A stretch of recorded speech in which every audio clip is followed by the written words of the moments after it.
की पहली कंडीशन ही कि आपका पॉजिटिव होना जरूरी है। Yes. पैसा तो बाद में है, अगर आप पैसा है और पॉजिटिव नहीं तो फायदा क्या है। बिल्कुल ठीक बात है। तो चलिए ये एक जो 2020 के बाद जो इन्वेस्टर्स आए हैं वो पहली बार ही ढंग का करेक्शन दे रहे हैं। शायद एक पहला मुश्किल साल देखें, लेकिन बने रहें, टिके रहें, डटे रहें। क्या सलाह होगी आपकी? एब्सोल्युटली अनिल भाई, ये भारत की ग्रोथ स्टोरी है। $4 ट्रिलियन की इकोनॉमी आज नहीं तो कल 25-30 ट्रिलियन डॉलर बनेगी। अब इस जर्नी में उतार चढ़ाव आते रहेंगे, ठीक बात। बट अगर बैठे रहेंगे तो कहीं ना कहीं तो पहुंच ही जाएंगे। ठीक बात है, बिल्कुल सही डायरेक्शन में सही जगह पहुंचेंगे। मुश्किल काम है पैसा बनाना, 2025 में आपने समझा दिया।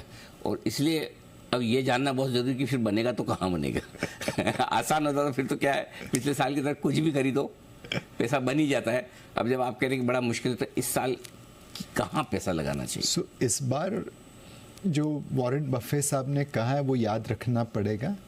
प्राइस इज व्हाट यू पे, value is what you get. Company कितना अच्छा कर रही है उससे, उसके साथ साथ मार्केट ने कंपनी से क्या उम्मीद लगा के रखी है वो भी ध्यान रखना पड़ेगा। अगर उम्मीद बहुत ज़्यादा है, डिलीवरी नहीं आ रही है, तो वहाँ पे पैसा नहीं बनेगा। So valuation becomes your starting point.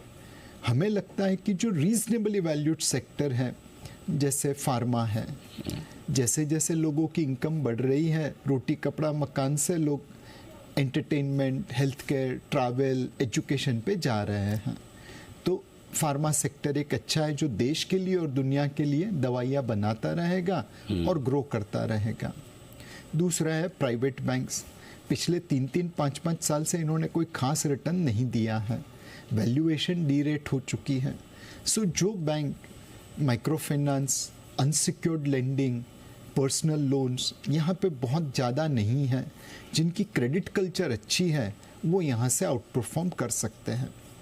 तीसरा सेक्टर है टेलीकॉम। उम्मीद है कि वहाँ पे अब प्राइस रिवीजन होगा। अब टेलीकॉम में प्राइस रिवीजन सीधा बॉटम लाइन पे आ जाता है, तो उस वजह से भी टेलीकॉम क्षेत्र को फ़ायदा हो सकता है। एंड फाइनली आईटी क्षेत्र है।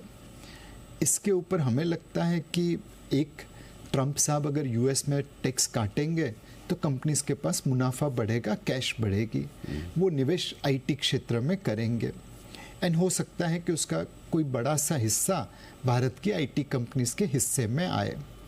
दूसरी चीज़ है, आईटी में कुछ कंपनीज ऐसी हैं जो एआई, एमएल, इनको बड़ी अच्छी तरह से लिवरेज करके अपने क्लाइंट को सोल्यूशन दे रही हैं। एक बंदा जो एआई यूज़ कर रहा है वो आयरन मैन की तरह है, सूट पहना हुआ, और वो 10 आदमी के बराबर काम कर सकता है। करेक्ट। अगर हम इनको लिवरेज कर ले तो दुनिया के सामने और अपने कॉम्पिटिटर के सामने आप सस्ती चीज, अच्छी चीज फास्टर दे पाएंगे। तो मुझे लगता है आईटी क्षेत्र में बॉटम अप देखना चाहिए, वहां पे भी मार्केट आउट परफॉर्मेंस मिल सकता है। तो ये 4 थीम है: फार्मा, प्राइवेट बैंक्स, टेलीकॉम और आईटी। अब